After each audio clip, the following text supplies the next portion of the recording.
একদিনে সম্পর্ক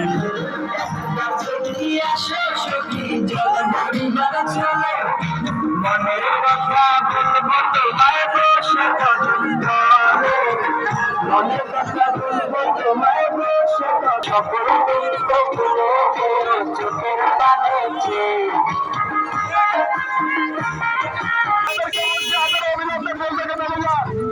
তারা বলের উপর দাঁড়িয়ে নির্মিত এটা সম্পূর্ণ হয়নি।